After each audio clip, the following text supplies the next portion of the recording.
जबलपुर पहुंची miss India और miss world tourism का खिताब जीत चुकी इशिका तनेजा ने फिल्म इंडस्ट्री को अलविदा कहते हुए आध्यात्म का मार्ग अपना लिया है।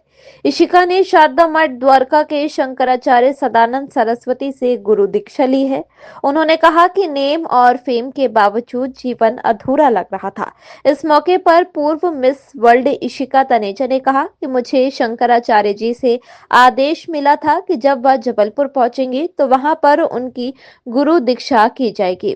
शंकराचार्य के द्वारा इशिका को गुरु मंत्र दिया गया। अब पूरी तरह से वह आध्यात्म में आ चुकी है और इसी के साथ वह भगवान की भक्ति और समाज की सेवा करने के लिए सनातन धर्म को अपनाकर पूरी तरह से आध्यात्म में उतर चुकी है।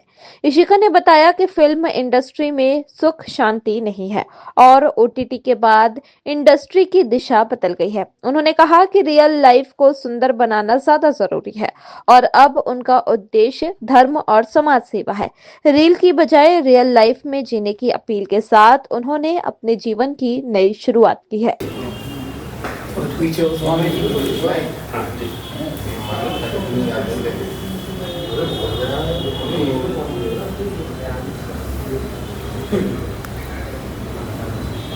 तो जाओ ना बाद में मानना चाहिए बात करें।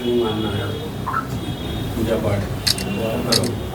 यहाँ देखिए पैसे की बात है, शादी की है तो पैसा चाहिए। जी, परिवर्तन तो काफ़ी समय से था। मैं बचपन से ही हमेशा धर्म की तरफ मेरी रुचि थी। तो चाहे वो मेडिटेशन करना हो, फिर मैं इस्कॉन और श्री श्री रविशंकर जी सबके साथ मैं जुड़ी हुई थी। लेकिन मुझे लगा कि मैं अभी अपनी लाइफ में ये सब छोड़कर पूरी तरह से धर्म के साथ करूं, क्योंकि अगर हम अभी नहीं जुड़ेंगे तो फिर अभी बहुत ज़्यादा लेट होता जा रहा है। मुझे लगता है कि धर्म में एजुकेटेड हिंदुओं को आना बहुत ज़्यादा आवश्यक है। स्पेशली यंगस्टर्स को आना बहुत ज़्यादा इम्पोर्टेंट है, क्योंकि उनमें एनर्जी है, उनके पास समय है। हम सबको मिलकर धर्म के लिए काम करना बहुत ज़्यादा ज़रूरी है, क्योंकि अभी नहीं तो कभी नहीं। क्योंकि आज अपनी गुरु दीक्षा ली है। हाँ जी, तो ये क्योंकि आज मैंने गुरु दीक्षा स्पेशली जबलपुर में आके इसलिए ली थी क्योंकि मुझे पता लगा था शंकराचार्य जी यहाँ पे आए हैं। उनका जो आदेश था कि यहाँ पे आके लूँ, तो फिर ये मेरे लिए सौभाग्य की बात है कि शंकराचार्य जी ने मुझे गुरु मंत्र दिया है। तो अब मेरी जो डायरेक्शन होगी, जो दिशा होगी और जो लक्ष्य होगा, वो जैसे जैसे डिसाइड करेंगे मैं बिल्कुल वैसे वैसे ही काम करती जाऊँगी। हम तो रोज़ देते हैं जी, सैकड़ों लोगों को जी रोज़ देते हैं ज्ञान प्रदान करने के लिए और मंत्रों की शक्ति प्राप्त करने के लिए। मंत्र होते हैं, मंत्र में शक्ति होती है। शक्ति प्राप्त करने के लिए दीक्षा होती है।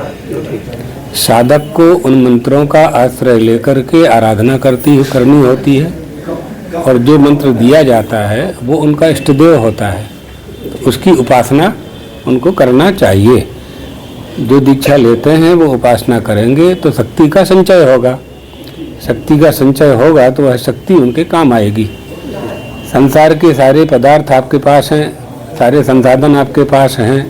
अब आध्यात्मिक शक्ति चाहिए। आध्यात्मिक शक्ति के लिए दीक्षा है। रोटी कपड़ा मकान तो प्राप्त हो गया, मनुष्य का शरीर भी प्राप्त हो गया। अब क्या चाहिए? तो एक ऐसी वस्तु चाहिए जो बाजार में नहीं मिलती,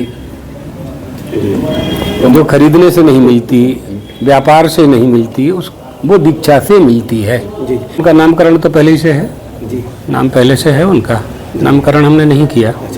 नाम उनका पहले से है। स्नान का महत्व है। नाम रूप बदलते रहें, नाम बदलता रहे, उससे क्या फर्क पड़ता है? महत्व जो है, जो पूर्ण जनकता है, वो स्नान